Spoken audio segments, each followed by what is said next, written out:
Assalamu alaikum wa rahmatullahi wa barakatuh. Bismillah ar-Rahman ar-Rahim. Alhamdulillah wa salatu wa salamu ala Rasulillah wa ba'd. So, alhamdulillah, first of all, it's an honor to be here. Alhamdulillah, my first time in Oklahoma.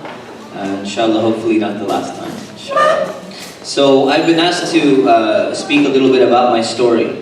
And for many years, I didn't really tell people about what had happened to me, because in Islam you're supposed to conceal your sins that you've committed in the past, and you're not supposed to really parade them, and whatever you conceal and you cover up, inshallah Allah subhanahu wa ta'ala is going to cover up and hopefully forgive you for that. But sometimes it's important to reveal certain things because there's very important lessons for people who are going through similar struggles.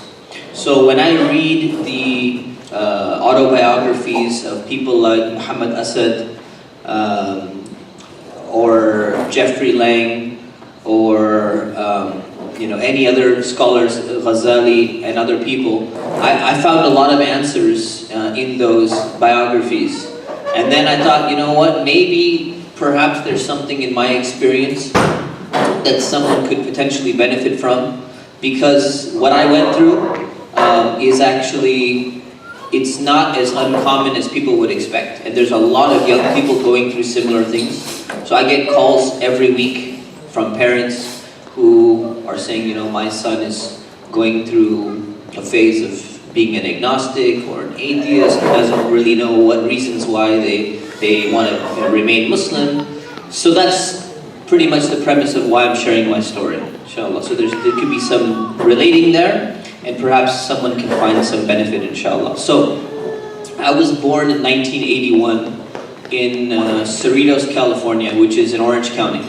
So 1981 technically makes me a millennial, just literally right at the cutoff. So I'm like almost youth, but I'm like also getting old, So alhamdulillah, I just dated myself. So, I grew up in a pretty typical, actually not a typical, but I grew up in a Indo-Pak Desi family, which was semi-practicing Islam and was very little cultural practice as well. The way in which we grew up is we would go for Jummah prayer. Usually, at that time, Jummah used to be, there's a lecture before Jummah in most masjids, and then there's the khutbah in Arabic. The khutbah in Arabic is just straight Arabic for about 3 or 4 minutes, and then the lecture prior to that is not considered the khutbah. So we were the people who basically just go for the Arabic khutbah part. And if we ever ended up going a little bit earlier, then, at least for me as a child, I would be bored out of my mind. I would not be able to focus on what is happening. I could not relate to anything that's happening in the khutbah. So pretty much we were Jummah Muslims, as you say. There's some Eid Muslims, they only come for Eid, some only come for Jummah, some other things. So we were kind of like Jummah only Muslims. That's what we had been raised on. But when it came to Ramadan, 100%. Ramadan you fast, then throughout the rest of the year is Jummah only. And in reality, looking back, we did not even realize, we were not even taught that there were actually 5 prayers a day. This is not even something that I was aware of, that it's an obligation. We knew that, there's sometimes we pray, whenever we just feel like it, It's all of a sudden it's a Tuesday, we start praying. But we'd go and attend Eid, we'd attend Friday prayer, and then that's pretty much it. That was our association with Islam. And if we're at a party, we might pray or something. So my attachment to Islam growing up was more cultural. And my attachment to culture was very minimal. So I had almost no Muslim friends. Almost all of my friends were non-Muslim. I went to public school, but somehow I ended up in Sunday school. And Sunday school, I was there for about 8 years, actually 9 years in Sunday school. And for me, Sunday school was not something I was really interested in. It was boring, and we just kept learning the same thing over and over. So the only thing I really remember from Sunday school is that we learned the 5 pillars of Islam. Not how to do them, we just learned what they are. So So in kindergarten we learned the 5 pillars of Islam, 3rd grade we learned the 5 pillars of Islam, 8th grade we learned the 5 pillars of Islam. And really most people didn't get anything else out of there. So most of my colleagues and people who attended Sunday school with me, when I look at them now, they have really not much attachment to Islam. So I'm just going to give you this background to make you understand this is kind of my cultural upbringing. And then what happens is every year in winter break, my parents would travel and we would go to a different country. And I think it was my junior year of high school, we decided to travel to Makkah to perform the Umrah.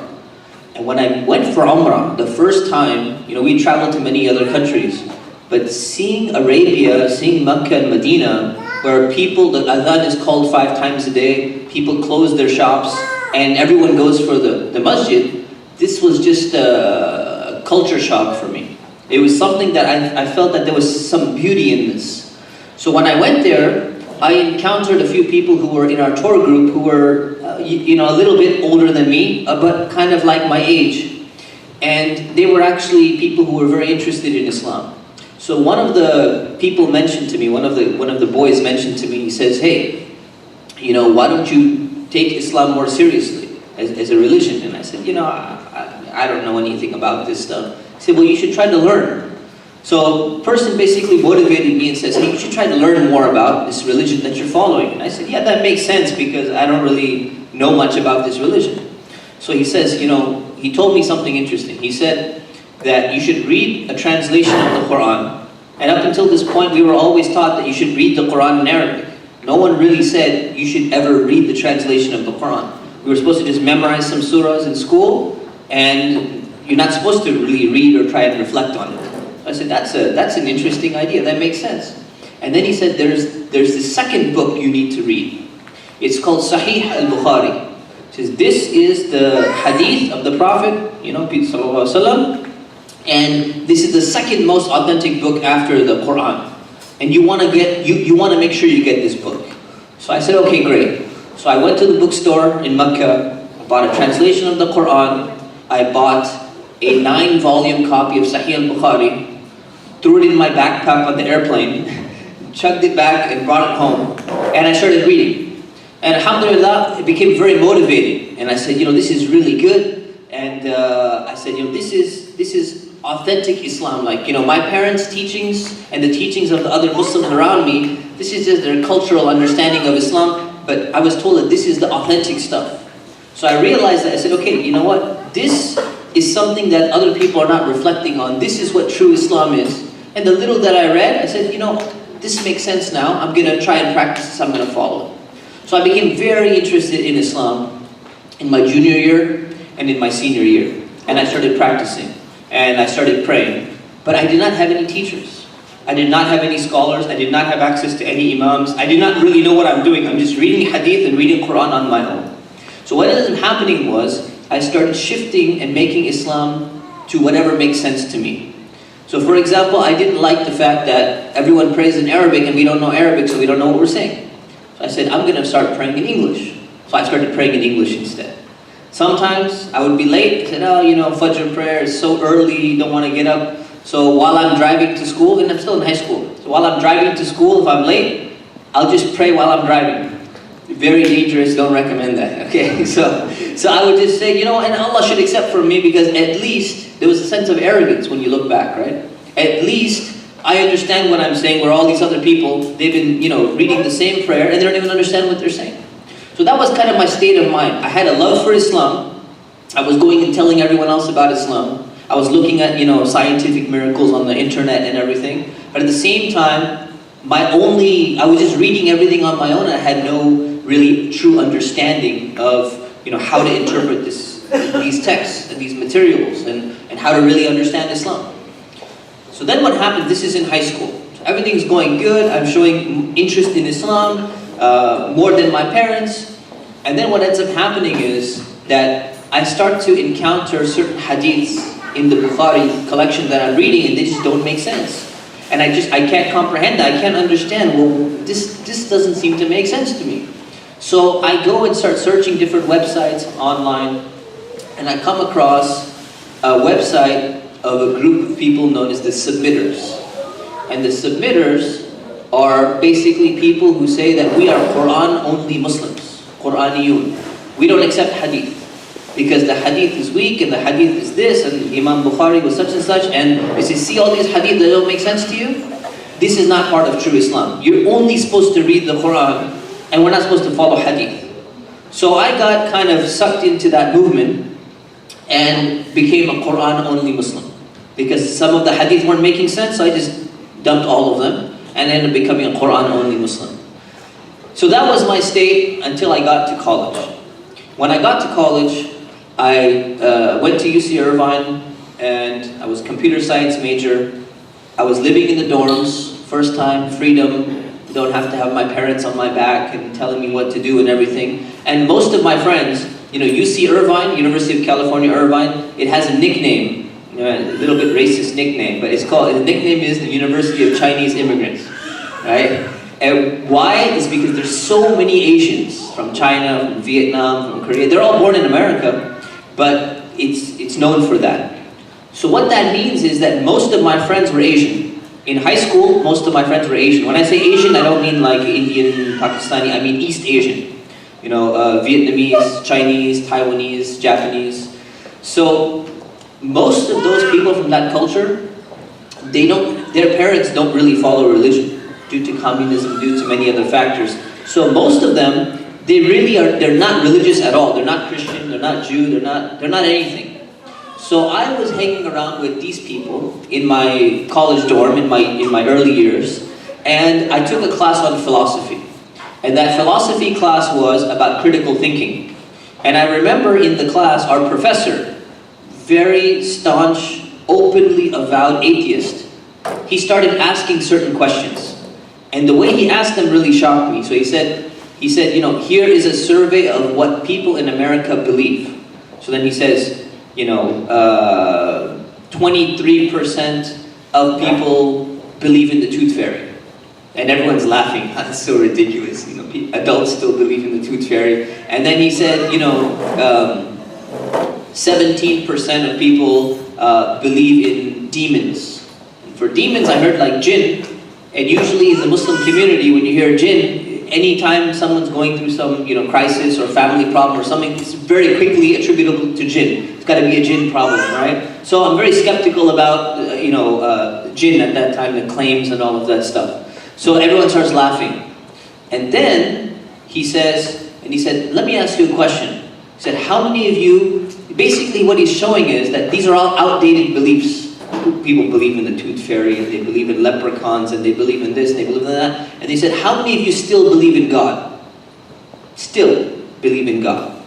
So, I raised my hand, and it was a whole classroom, and the only other guy who raised his hand was this Christian missionary, kind of like the Bible thumping, really awkward weirdo that nobody likes, nobody really wants to be around. And that was just a shocking moment for me, because for me, when growing up in high school, I just kind of assumed that everyone believes in God. They may not be religious, but everyone believes that there's a creator. And that was my naivete. And then when you get to college, maybe some were embarrassed, being pressured by the teacher.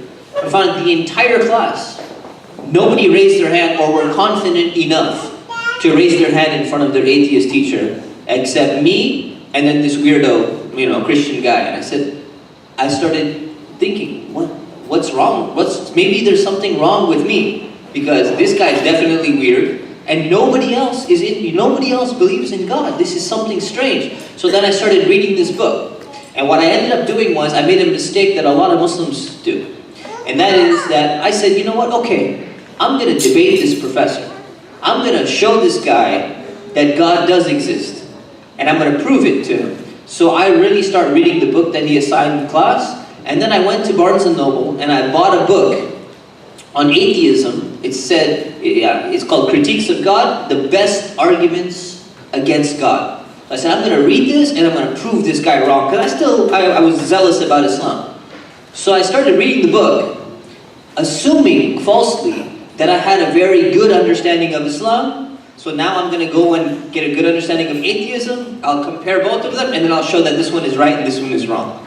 That's a false premise that a lot of people have, because they think they have a good understanding of Islam, and they think they're being fair and they're objectively weighing the two, but they're not.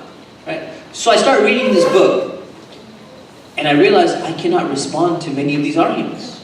And I started getting confused. And long story short, that actually leads me down the path of atheism and leaving Islam and rejecting the belief that there's God. And all of that is coupled with all of the discussions that I have with my friends in the dorms. Every day we eat together. We have breakfast, lunch, and dinner in the cafeteria. And the vast majority, pretty much all of my friends, they're not religious at all, and most of them don't believe in God. I think there's one exception, one Armenian guy, that he actually did believe in God, but not religious. So that's the environment that I was in. And then what happened was that I started, now that I had kind of this, I'm not interested in Islam, I have nothing to do with Islam, I don't believe in God, I started saying, all of these restrictions and stuff that I grew up with, I don't need to follow all of these things. So I started hanging out with some bad people. Started going to nightclubs, started going to raves, and then I got into street racing, which is a very dumb thing to do, just so you know. So if you want to race, go to a racetrack, but not on the street. So I got into street racing. My parents got me a brand new, really expensive car, Lexus IS 300. I come from a very wealthy family as well, I didn't mention that. So they buy me this brand new car. They're giving me money to invest in the stock market. This is during the tech boom time. The technology, all the stocks are just booming, they're doubling, tripling. So what ends up happening is I start street racing, I start doing all of these bad things. And then one day, I wake up in the morning, I remember very vividly, it was a Friday morning, and I was actually visiting home from being at the dorm, and I was just very upset. I was just very mad, and I was just, my parents didn't know what's going on with me, they didn't know that I had left Islam.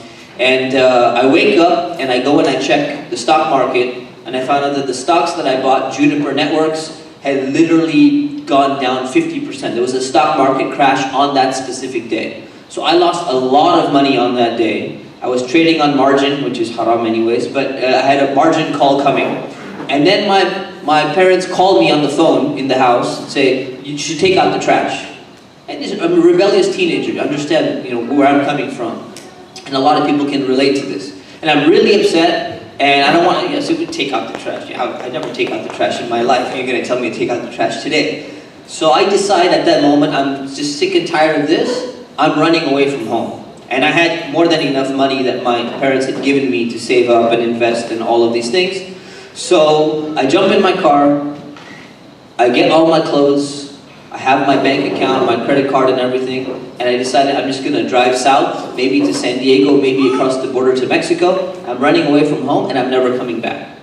While I'm running away from home, I get about 45 minutes south towards San Diego, and a Nissan 300ZX twin turbo pulls up next to me. And keep in mind, I'm in a very bad state, I'm very angry, I'm very upset at just everything, at the stocks, at my parents, at everything that's happening. And it basically gives me the signal to race. And anyone knows anything about cars, a Lexus IS 300 should never race against a 300ZX twin turbo, because one of them is a sports car and one of them is not, right? So I said, okay, today is the worst day to mess with me. So I start racing this guy. And I'm going extremely fast down a windy freeway. I can't even mention the speed for legal reasons. So my car goes out of control, literally does a U-turn on the freeway, spins out of control, hits the center divider, hits 3 other cars and everything. My car is completely totaled. I come out, not a scratch on my body. Nothing, no issue, nothing happened, alhamdulillah. So then, after that, people come and start telling me, different aunties that I know and stuff, they say, beta, son, Allah saved you. And He saved you for a reason, so you should really think about your life. And I said, what are you talking about? I don't even believe in any of that stuff. That was my mentality. And then when the police came, and the police officer said, I know exactly how fast you were going. He didn't, but he was estimating, right? He said, I know how fast you were going. That speed is considered attempted manslaughter. And he said, I'm going to make sure that you go to jail. This police officer had it in for me, and I don't blame him, right? Obviously, this is very dangerous. So that's when I got really scared, because I did not want to go to jail. And I was very afraid. I said, all my fun, all my night clubbing, my raving, my music, everything is going to be taken away from me. How can I go to jail? I'm a teenager still. So I didn't have any other route. And what I did was, I started praying. And I basically making dua. And my dua was, you know, Allah, I don't know if you exist. I don't know if I even believe in you. But if you're there, if you get me out of this, then I didn't say I'm going to change my life. I said, I will put more effort and try to find you and follow whatever path, whatever path I can find towards you. So I started making this prayer. I didn't know what else to do. Nobody else could help me in this case. The evidence against me was very strong, and there were eyewitnesses and everything. And then, alhamdulillah, nothing happened. And there was no, no one pressed charges, no legal issues. Cop didn't show up, nothing happened, alhamdulillah. It was so tempting at that moment to say, you know what? That was just me being emotional in the moment, and I was not in my right frame of mind. I'm just going to go back to my previous life. But then I remembered that when I was reading the translation of the Quran, I remember that verse about, there are people who are sailing in the ships, and when a wind comes and a storm comes, they call out to Allah, and then when Allah saves them, they just go back to worshipping their idols. They go back to their previous thing. And that verse just resonated with me, and I said, that hypocrisy of those people. I don't want to be like those people. So I said, you know what? I'm gonna continue this mission. I'm gonna continue my promise that I made. For the first time in my life, I'm gonna stick to this promise no matter what it takes. And from there, that started a journey for me. And the journey is not like I just came back to Islam. It's a journey. It takes a long time to go out of Islam. And it takes time to kind of slowly start coming back to Islam by answering the questions that I had. So what I did was I started reading for the first time in my life other books about Islam, actually. And started going to different places. I went to a madrasa, and I had some problems there, and I dropped out of there. And I started going to the library and just reading books. And then I wanted to actually go, and I came across certain books by a scholar named Shaykh Abul Hasan Ali al-Nadwi. And I wanted to go to his school in India and study. And my parents basically told me, they said, you're not going anywhere. You're going to stay right here, and you need to go back to school. You need to finish your degree. This is normal for Muslim parents. Degree comes first. You got to get your degree, and then you can do whatever you want. So, long story short, I went back to school. I had dropped out of school, by the way. So I dropped out of school for a year.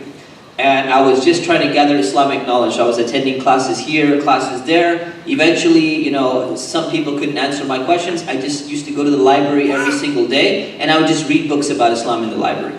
Not something that I recommend, because a lot of the books in the library are very bad books about Islam, but that's what I was doing because I didn't know anything else. I had no mentor, I had no teacher, I had nothing. So I'm just kind of trying to figure this out on my own. My parents tell me, you're not going anywhere to any Islamic school. You need to go back and re-enroll in school. If you graduate, we're going to let you go. So I said, fine. I re-enroll in school, but with a totally different mentality. I missed 1 year. I actually continued studying. And I actually skipped one entire year, combined 2 years. And I finished on track with all of my other friends. Because I was so excited. I'm going to go study Islam, and I'm going to go get all these questions answered. And then as soon as I graduated, I told my parents, okay, I'm ready to go to India. There's a school called Nadwa over there. I said, I'm ready. You promised me you're going to send me. They said, yeah, well, we changed our mind. You're not going anywhere. Get yourself a job. Go make some money. So I said, okay. I'm stuck. I have nothing else to do. So I'm taking Islamic classes on the side, and I go and get a job as a computer programmer. At that time, computer programmers were, still, they're making good money. So I started making some money, and then I said, okay. I told him, I said, now, and he said, now you should get married. I said, yeah, that's not going to happen. So I said, now I have the money, I'm quitting my job, and I'm going whether you like it or not. And then my parents realized, oh, this guy's serious. Like, he's not playing around. For a long time, they thought this was just a fad. Like, this is just a phase I'm going through, a kind of interest in Islam like I had in high school. So they thought, this is going to end soon, but it didn't. So alhamdulillah, from there I went and traveled to India. I studied in India for a year. And then from there I moved to Egypt and I studied in Egypt for a year. Then I went to France. I studied in France for 3 years in Arabic. And then I ended up in England afterwards. I ended up becoming an imam in my local community. Even though I came back to be a computer programmer again, I realized that there was a need for English-speaking, American-born and raised imams, scholars, and alhamdulillah. So that's what I've been doing since. Super summarized version of my life story, inshallah. And my time is up, so we want to keep some time for Q&A, inshallah. So if there's any questions about anything, even if it's not related to my life, any questions about anything, bismillah, let's open it up.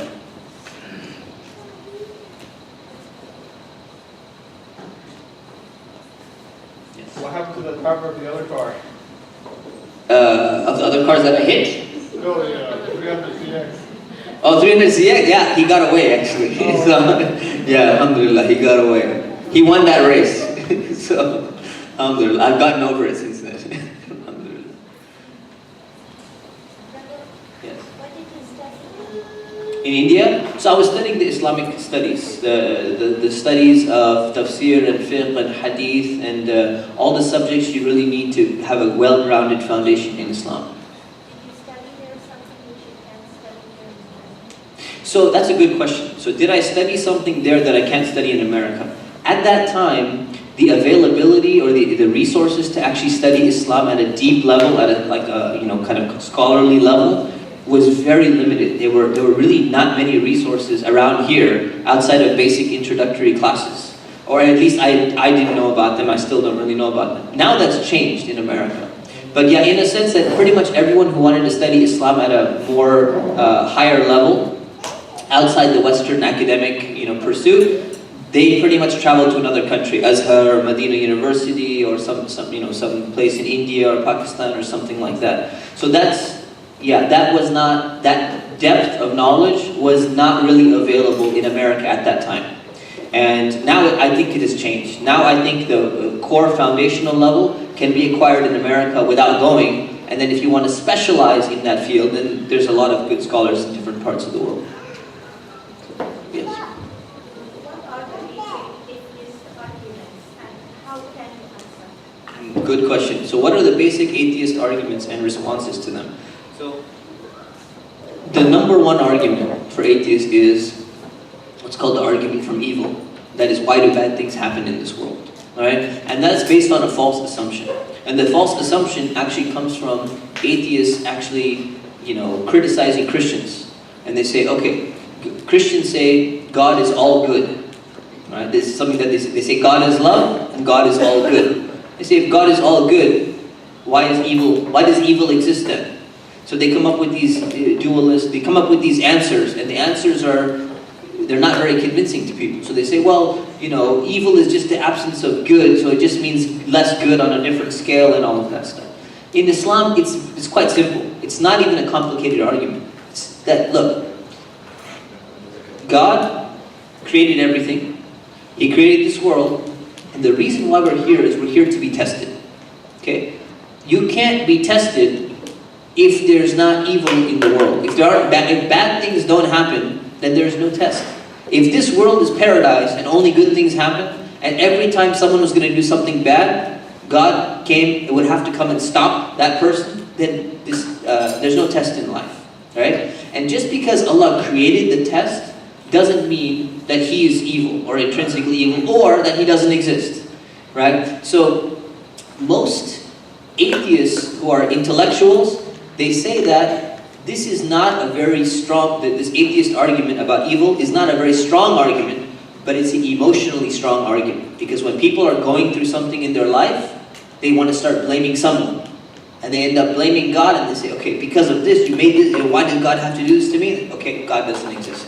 So that's one very, very common. And I have an article that I've written, you can find it on our website, calislamic.com or mustafaumar.com. It's why does God allow bad things to happen? So I wrote a detailed article about that. You can check it out. The second reason why the argument is that they say if everything is created, then who created God?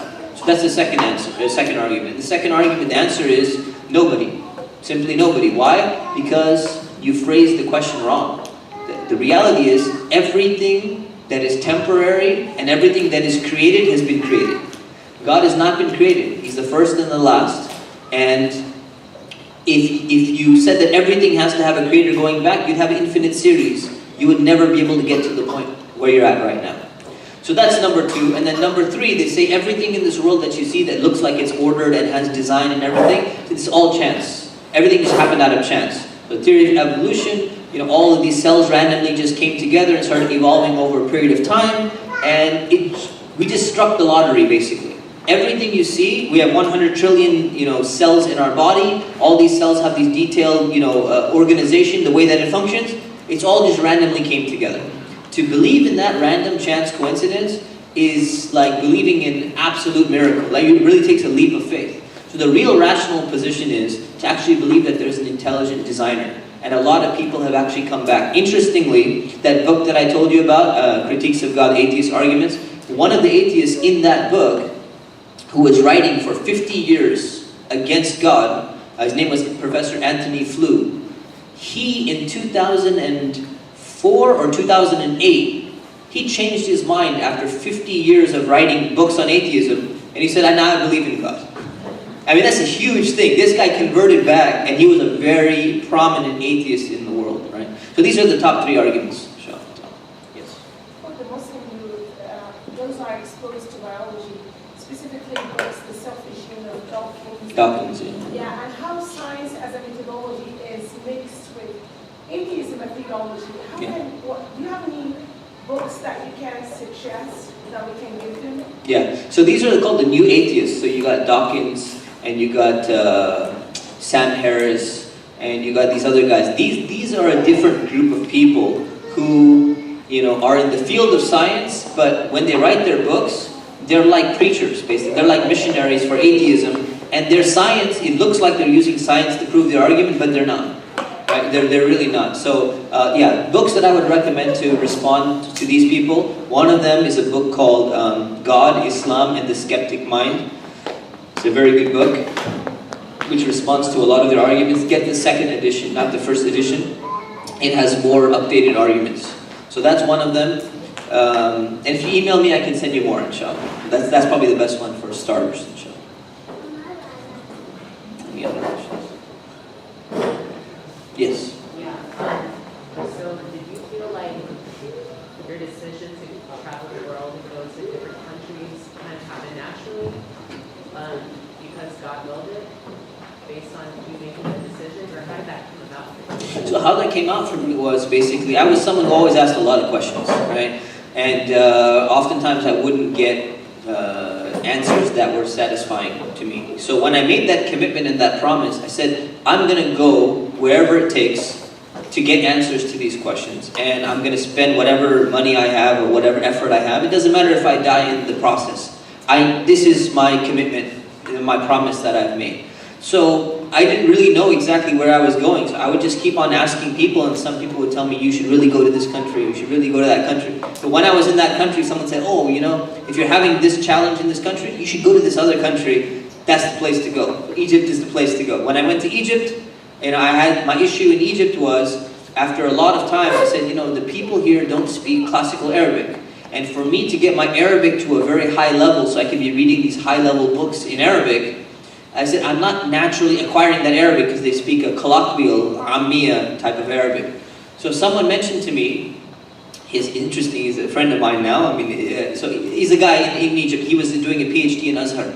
And he said, one day, I'm sick and tired of you complaining always. You're always complaining about Egypt and Arabic, and you want this and you want that. He said, there's no place in the world where everyone in the entire area is just going to speak Fusha, classical, Quranic style Arabic. That just doesn't exist. He said the only place where that would exist is this one school I know of in France, where it's a little small school of like 200 people, and everyone in there speaks Arabic, but you're not going to go there. And I said, wait a minute, tell me more about the school. So then, when he started telling me, immediately from there, I jumped on a plane, I flew to France, I said, I got to check this place out. So I was on like a 1-month plan, basically. I don't know which country I'm going to be in the next month. My parents were really upset. They said, why don't you stick to one place? I said, no. I have a certain thing I'm looking for. I'm going to keep moving. Doesn't matter where it takes me. So I jumped to France, and then I'm like, whoa, everyone literally speaks Arabic, from the guy who's serving you food to the person who's the secretary in the office, because they all studied in the school. And it's an isolated school, so they all speak Fusha classical Arabic. So basically, I ended up there because of that reason initially, right? So yeah, I didn't have a plan. You know, Allah had a plan for me as well, but I was just making decisions on the spot. So for me, it was about the end goal as a mission. That's the way that, you know, that's the way my mind always worked. I focus on the end goal, and whatever it requires to get there through different steps, doesn't matter what the steps are.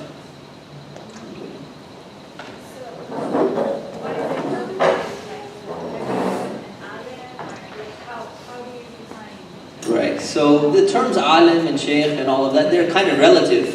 But if you had, you're from the subcontinent, right? Yeah, so if you look at like alim as a term, yeah, so I'm pretty much in that category. So you studied Islam for like 5 years? Like more than that. More than that, yeah. Alhamdulillah. And I've continued, and I launched my own university, and I've developed the whole curriculum. So what happens is when you develop books and you write books in that field, you end up learning even more. So, you know, alhamdulillah, that has allowed me to continue in these fields. So I've been studying, like for example, if I studied hadith for 1 year, I continued studying hadith for another 10 years because I've been researching and writing these books. You know, so alhamdulillah. So that's... Alright, I think we're done. Last question? The brochures for the school? Yes, we have brochures for the school, yes. So brother will hand it out, inshallah. Jazakumullah khairan. May Allah subhanahu wa ta'ala bless each and every single one of you. Subhanakallahumma wa bihamdik. Nastaghfirullah wa natubu ilayh.